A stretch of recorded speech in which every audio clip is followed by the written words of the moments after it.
Entonces eso se convierte en una información nueva, como un estudio de casos, y si es más de uno, una serie de casos. Los estudios transversales también entran aquí, y los estudios correlacionales, que en vez de estudiar individuos, usted estudia poblaciones. Eso quiere decir que si usted va a determinar la prevalencia de hepatitis B, en vez de tomar los 100 niños que dijimos ahorita, usted toma dos poblaciones, por ejemplo la provincia de Peravia y la provincia de Samaná, la compara y ve cuál de las dos tiene más prevalencia de hepatitis B. En el caso de los analíticos ya usted tiene un grupo control. Usted tiene un grupo de comparación, me gusta llamarle más un grupo de comparación, que son los casos control o de cohorte.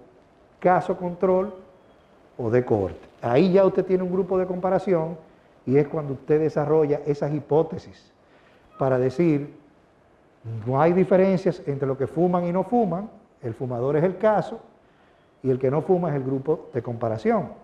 ¿Lo ven? Y usted dice, no hay diferencia entre uno y otro y lo va siguiendo en el tiempo. Aquí me voy a detener un poco para que entiendan lo que es caso, control y cohorte. Volvemos a la pizarra y vamos a ver lo que es el estudio de caso control. Si volvemos otra vez a lo que es la parte de comparación usando la enfermedad cáncer de pulmón y el factor de riesgo que es el cigarrillo, entonces tenemos que el estudio caso control, ¿verdad? Tiene aquellos que ya tienen la enfermedad, cáncer de pulmón, y los que no tienen la enfermedad, no cáncer de pulmón. Ese es el estudio caso control. Se llama caso control porque lo que ve son personas con la enfermedad y personas sin la enfermedad. Y ahí se ve qué tanto fue el factor de riesgo para cada uno. Es decir, si el cigarrillo estaba presente aquí, o si no estaba presente el cigarrillo, o sea, no fumadores, y aquí si estaba presente y no estaba presente. La diferencia entre esos dos es lo que le va a decir qué tanto el cigarrillo fue el factor que produjo el cáncer o no. Pero fíjense que parte de enfermos y no enfermos. En el cohorte, este es un estudio retrospectivo. ¿Qué significa que es un estudio retrospectivo? Que usted tiene los que están enfermos y los que no están enfermos y le pregunta en el pasado qué pasó. O sea, usted le pregunta, usted fumó, usted estuvo cerca de asbestos, que son cosas que causan la enfermedad. Y si usted ve que lo que respondieron que en el pasado fumaron más que aquellos que no tienen cáncer, entonces usted dice, existe una asociación y hay un mayor riesgo de aquellos que fumaron para producirse el cáncer. ¿Cuál es el sesgo que se produce con más frecuencia? El error. Que la gente que está enfermo tiende a recordarse más de lo que pasó que aquel que no está enfermo. Y eso es lo que se llama el sesgo de memoria, o en inglés el recall bias. ¿Lo ven? Si usted sabe en avance de ese sesgo, pues usted lo que hace es que disminuye ese sesgo haciendo un entrenamiento en los encuestadores de que hagan el mismo énfasis en los dos para que ellos traten de recordarse por igual. Y el estudio de cohorte, que es cuando usted tiene enfermos, usted tiene expuestos y no expuestos. ¿Qué significa eso? Que usted va a tener aquí, en vez de lo que tienen cáncer, va a tener fumadores y no fumadores y lo va a seguir en el tiempo. Por eso se llama cohorte, porque la cohorte es una palabra que significa un grupo de gente marchando. Un grupo de gente marchando.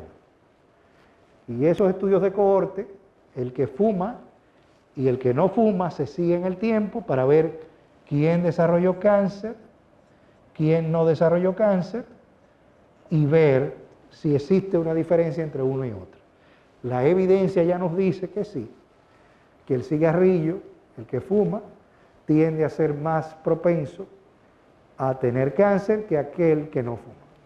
La fuente de obtención de controles o de grupo de comparación es importante. Una gran cosa es saber de dónde usted va a conseguir ese grupo de comparación. Muchas veces nosotros decimos que tenemos un estudio que tiene grupo de comparación, pero a veces el mismo grupo de comparación puede estar sesgado y usted puede hacer inferencias erróneas porque no tiene un grupo de comparación adecuado. Entonces es importante, usted tiene diferentes formas de cómo tener controles vecindarios, de base poblacional, control de los amigos, de familiares. Lo que más se utilizan, los controles hospitalarios, porque son los más accesibles, pero muchas veces no son los mejores, porque quizás no es lo que mejor representa lo que es su grupo de comparación. Así que es importante eso. Quería traer solamente eso para que entiendan de que cuando usted va a tener un grupo de comparación, sepa que de dónde lo va a tomar y la importancia de que ese grupo de comparación, recuérdense, sea lo más similar a lo que es el caso. ¿De acuerdo? Seguimos. Entonces, van los estudios experimentales. Ya después que vimos los observacionales, ahora vienen los experimentales, que cuando usted hace intervención, ahí tenemos varios tipos de estudios. En primer lugar, cuando usted hace una intervención, un ensayo, es importante que usted entienda que, en primer lugar, son los estudios más costosos que hay, que usualmente son los que se hacen de último. La gente cree que el estudio experimental es el que se hace de primero, pero no es el que se hace de primero. O sea, realmente los estudios experimentales, usted tiene que pasar primero por los observacionales y llegar al experimental cuando ya usted tiene una hipótesis realizada. No hay duda de que son los que más nos gustan, porque son los que demuestran causalidad y usted tiene posiblemente un mejor control de lo que está pasando, pero vuelvo y repito, no son los primeros que se hacen. Este estudio, la próxima, este estudio, fíjense que tiene varias cosas. Lo importante, el flujograma, cada vez que usted vea un estudio experimental publicado, siempre tiene su flujograma, es decir, cuáles pacientes se aceptaron, cuáles pacientes no se aceptaron, cuáles se fueron, no llenaron los criterios de inclusión, y eso es muy característico. Pero además está lo que es la randomización, no voy a entrar mucho en detalle de eso, pero es una de lo que le da más fuerza al estudio experimental, precisamente que usted toma al azar individuos para que se equilibren lo que son sus características sociodemográficas y usted no tenga ese sesgo de comparación. Están las reglas de paro y además están lo que se llama el comité de seguridad.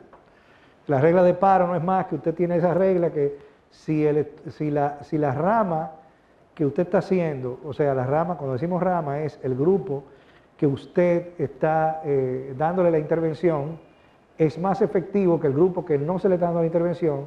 Entonces, en esas reglas de paro, lo que usted hace es que detiene el estudio antes de tiempo para evitar de que se vaya a afectar más el grupo de comparación. Eso lo vimos cuando se hizo el estudio, en primer lugar, de la ZT para tratar embarazadas VIH positivas.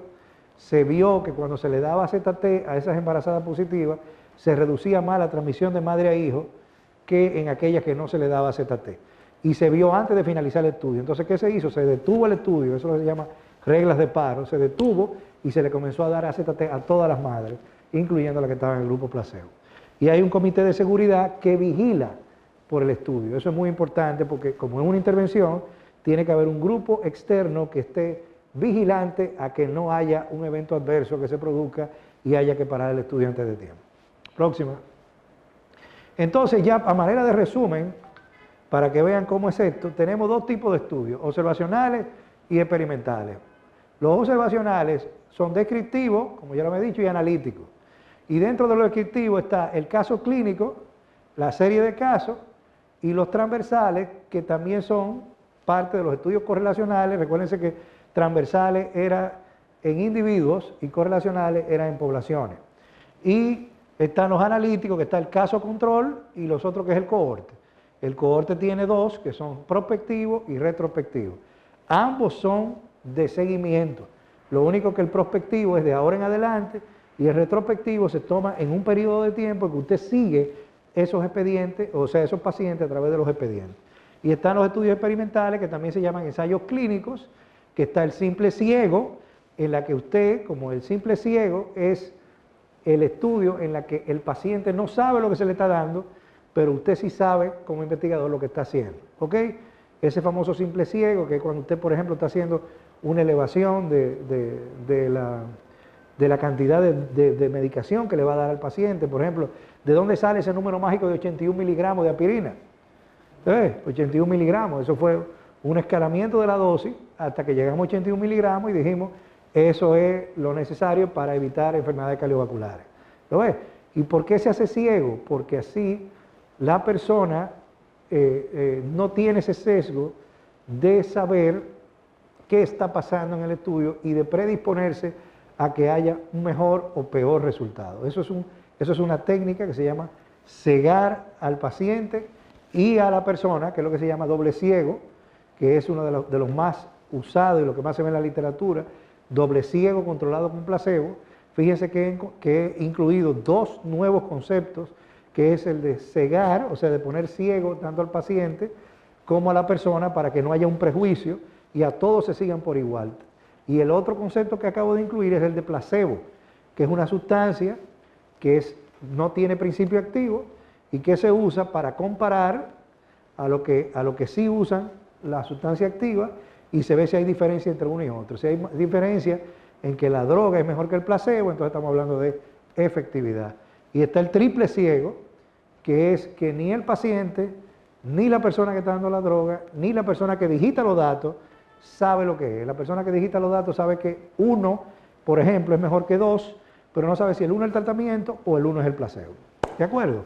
Perfecto. Fíjense, déjalo ahí un momentico. Lo que le quieran tirar el screenshot, se lo pueden tirar ahora. Ese es el resumen y se va a compartir la presentación, pero los que quieran tirar ahora mismo es la foto para que vean el resumen de los estudios y diseño de investigación. Importante, fíjense que antes de llegar, si puede señalarlo con el cursor, antes de llegar al estudio experimental, fíjese la cantidad de herramientas que usted tiene en los estudios observacionales. Fíjese, usted tiene muchísimos estudios observacionales antes de llegar aquí.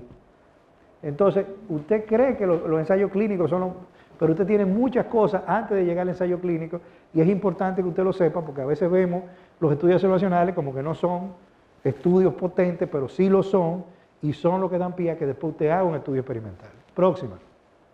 Bien, voy a ir un poquito más rápido, apriétense los cinturones, que voy ya terminando porque ya tenemos la esencia.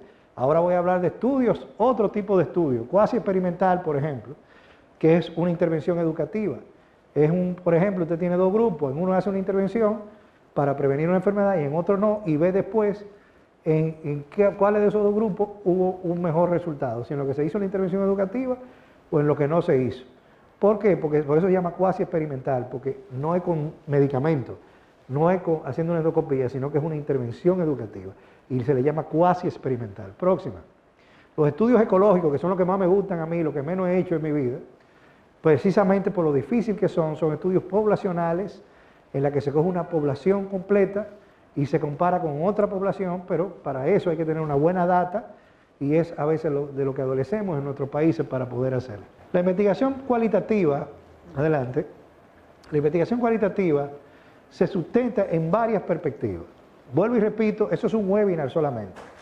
La fenomenología, la etnografía, la hermenéutica, siempre tiene una línea por donde usted tiene que hacer lo que es el desarrollo de ese protocolo y según la línea que usted va a tomar, entonces usted va a desarrollar sus técnicas y sus herramientas para poder hacer lo que es el escenario en el que usted va a entender la perspectiva del paciente y el mundo y su interpretación de ese paciente para poder entender también qué usted va a hacer con esa información. Próximo. ¿Por qué utilizar la investigación cualitativa? Bueno, ya se lo dije, pero yo entiendo que los métodos cualitativos proveen insight sobre cómo la gente hace que su experiencia tenga sentido. Muy importante, yo he hablado de investigación cuantitativa, pero ahora mismo les puedo decir que una de las cosas que más me apasiona es precisamente ligar las dos cosas, que es la quanti con la quali, y eso ha hecho de que muchos investigadores cuantitativos, que éramos muy positivistas, hemos ido entrando en en esa onda para entender mejor cuáles son las experiencias, por eso, sobre todo en pacientes VIH, que tú puedes tener muchas características y muchas estadísticas, pero si no entiendes su forma de ver el mundo, entonces no puedes interpretar cómo lo vas a ayudar, cómo vas a prevenir o cómo vas a hacer acciones de tratamiento y también de cómo incluir esa población dentro de lo que es la actividad productiva. Próxima. Hay varios métodos que se usan en la investigación cualitativa: el estudio de casos, las entrevistas a profundidad, las historias de vida, los grupos focales y también los grupos de discusión, que no lo puse ahí, y la observación directa o métodos no intrusivos. Cada uno de esos tiene su aplicación, tiene su forma de llevarse. Vuelvo y repito, no es objetivo de este webinar entrar en detalle de cada uno de ellos, pero cada uno tiene su función y tiene su fuerza y puede dar, dependiendo de lo que usted quiere, la información necesaria para poder tomar acción. Y creo que ya estamos llegando a los minutos finales. Esta es la investigación operativa. Quizá una de las cosas más importantes de este webinar es posiblemente que se entienda lo que es la investigación operativa y cómo usted puede utilizar este tipo de investigación para hacer cosas dentro de lo que es su accionar en el mundo del VIH. La investigación operativa es un proceso para identificar y resolver los problemas de programas. O sea, cómo van los programas trabajando. Fíjense, tal como se aplica actualmente el programa de salud, la investigación operativa puede definirse como un proceso continuo con 5 pasos básicos. Mírenlo ahí. Identificación y diagnóstico del problema. Selección de la estrategia. Experimentación y evaluación de la estrategia. Difusión de la información y utilización de la información. Fíjense que cumple con todo lo que es la secuencia, el proceso de investigación. ¿Lo ven? Que comienza primero con la identificación del problema y termina utilizando la información para la acción. ¿Lo ven? Vamos a ser un poquito más específicos. Fíjense, dame la próxima. Fíjense que la investigación operativa está enfocada en la observación de las operaciones diarias de los programas de salud. Estas operaciones son responsabilidad de los gerentes y administradores y se refieren, por ejemplo, a la capacitación, la logística, las actividades de información y educación, la operación de las clínicas y de los sistemas de servicios rurales, entre otros. O sea, lo que está hablando es cómo funciona un programa. Usted tiene un programa de VIH que está funcionando en su clínica, vamos a suponer, y ese programa tiene varios aspectos, pero hay uno de esos aspectos que no le está funcionando por alguna razón. Los pacientes no tienen adherencia, o sea, no son adherentes al tratamiento, y usted dice, ¿por qué los pacientes, a pesar de que yo hago una consejería bien hecha, a pesar de que tengo el tratamiento aquí en la clínica, a pesar de que le doy el tratamiento, entonces no son adherentes? Hay algo que se me está quedando, y entonces usted quiere hacer una investigación operativa para ver no solamente el problema, sino cómo va a identificar ese cuello de botella y cómo va a resolver ese cuello de botella para que sus pacientes, aún teniendo todo, comiencen también a ser adherentes. ¿Lo ven? La investigación operativa no se ocupa de problemas que afectan la demanda, ustedes ven, sino la oferta de servicios. O sea, yo estoy ofertando un servicio y no me está funcionando. ¿Lo ves? Y eso es lo que yo quiero averiguar. La característica de la investigación operativa son su enfoque en problemas diarios de la oferta y prestación de servicios y la búsqueda de soluciones. O como diría el investigador, se ocupa de las variables que puede manipular el administrador o gerente. Si usted está gerenciando un programa, entonces usted quiere saber qué de ese programa no le está funcionando. Vamos a un ejemplo. Vamos a un ejemplo. Ok, todos atentos. El distrito A siempre se inunda durante la época de lluvia. Conscientes del problema, los responsables del Programa Nacional de Planificación Familiar establecieron un sistema logístico de suministro para ese distrito. Al inicio de las lluvias, a cada usuario se le asignó una dotación anticipada de 4 meses. Durante esta temporada se encuentran disponibles lanchas para transportar nuevos suministros a los trabajadores de planificación familiar en los centros de distribución de más fácil acceso. A pesar de esta nueva medida, las estadísticas de este año demuestran que se agotaron las reservas de anticonceptivos en el distrito A. ¿Qué pasó? Si bien el nuevo sistema logístico debiera asegurar la continuidad en el suministro de anticonceptivos, este año no sucedió así, esa es la discrepancia. Entonces hay una discrepancia, tú ves. Yo me preparé para esto, pero no se dio. Vamos a seguir. Entonces, ¿qué hace la investigación operativa? Que pregunta, ¿cuáles son las causas por las que no funcionó adecuadamente el nuevo sistema? ¿Qué pasó? ¿Entiendes? ¿Por qué no me están siendo adherentes? ¿Por qué esta gente está más discriminada que otros? Por ejemplo, próxima. Entonces, estas son las respuestas posibles. No se pidió la nueva dotación de pastillas antes de la lluvia. Bueno, las lanchas de las que se dependería para integrar estaban averiadas, pues no llegó. Próxima, no se le informó a los trabajadores de campo sobre el nuevo sistema, por lo que no entregaron a los usuarios de dotación de pastillas con venida de 4 meses antes del inicio de la lluvia. ¿Lo ven? Entonces, ¿qué pasó? Identificaron dónde estaban los cuellos de botella y se supone que debe venir ahora una acción para reducir estos problemas. Algo importante, porque es una investigación, usted ve, hace la evidencia y toma acciones en el proceso. Próximo. Y por último, que no es lo último, acuérdense que esto es lo que le da realmente al matrimonio perfecto a la investigación, es la ética de investigación. ¿De acuerdo?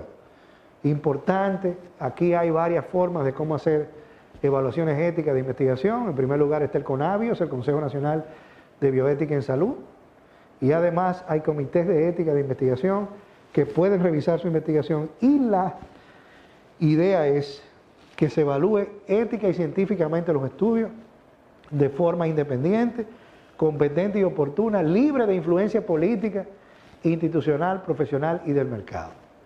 Se supone que la evaluación ética debe dar seguimiento, ¿verdad? Aprobada por ese comité, es una de las fallas que tenemos, considerando el inicio efectivo, la aplicación del consentimiento informado, aquí incluyo el consentimiento informado como un nuevo concepto, y la notificación y resultado de los efectos adversos, el enrolamiento, el término resultado. En pocas palabras, ese párrafo ahí lo que quiere decir no es más que ese comité está para velar por la protección de las personas que participan en un estudio. Bien, a veces los investigadores, como estamos muy deseosos de rechazar una hipótesis o de hacer unas cosas que queremos hacer, en realidad no nos fijamos en que podemos estar haciendo un daño, no solamente físico, sino también en la sensibilidad de las personas. Y es muy importante, nunca subestime lo que puede ser, por ejemplo, una encuesta en la que usted está hablando con un paciente y le pregunta en el medio de la sala que si ha tenido una enfermedad de transmisión sexual.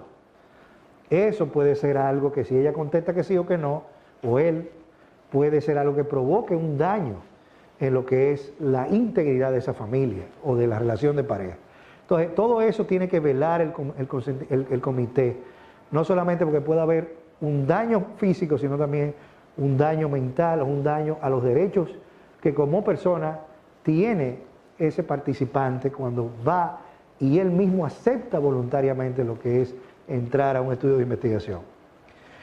Evalúa muchos aspectos, pero quizá lo más importante de un comité de ética y una estructura que evalúa éticamente, vuelvo y repito, es velar porque se cumpla eso y además velar porque haya un proceso de consentimiento informado que se realice adecuadamente.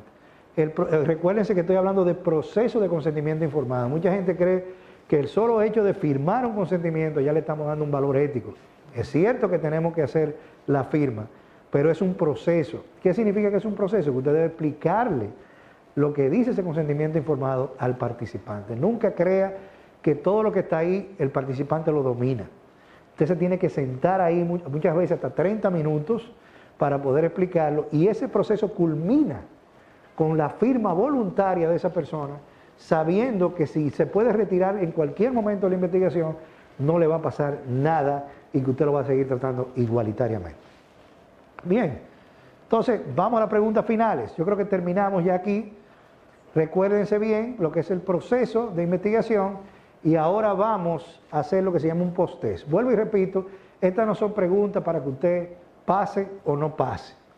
Es simplemente un periodo de reflexión que vamos a tener en los últimos minutos para ver cómo todo esto que hemos hecho aquí como sección hemos, vamos a decirlo así, aprovechado y cómo esto nos va a servir a nosotros para los próximos webinars que vienen.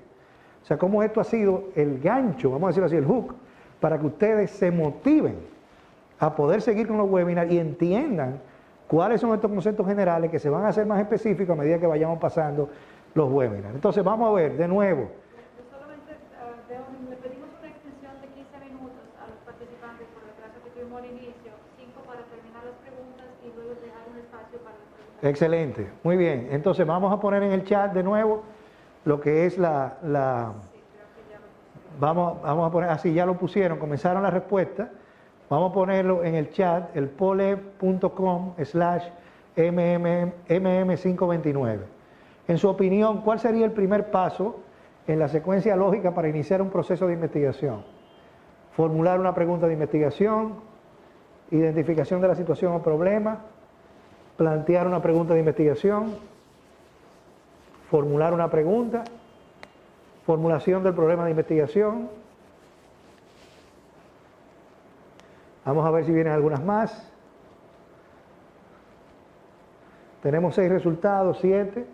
Seleccionar la pregunta de investigación. Muy bien, muy bien. Correcto, perfecto. O sea, eso es un indicador de éxito de este webinar. Vamos a la segunda pregunta. Aquí hay una respuesta larga. En el proceso de investigación, el primer paso es la elaboración de la propuesta que deberá ser aceptada por la comunidad científica basada en su consecuencia lógica y su pertinencia disciplinaria y su factibilidad de realización. Excelente. Nadie lo hubiera podido haber hecho mejor. Es más, esa persona debe patentizar esa respuesta. Excelente. Observación. Bien. Vamos a la próxima pregunta. ¿Cómo resumiría en una frase lo más relevante que ha aprendido en el día de hoy? En una sola frase, ¿eh? La investigación es generar nuevo conocimiento. Muy bien. Vamos a ver. Próxima. Profundo. Muy bien. Espero que no sea difícil eso. Pero bueno, sí. Ser perspicaz. Generar conocimiento nuevo, válido.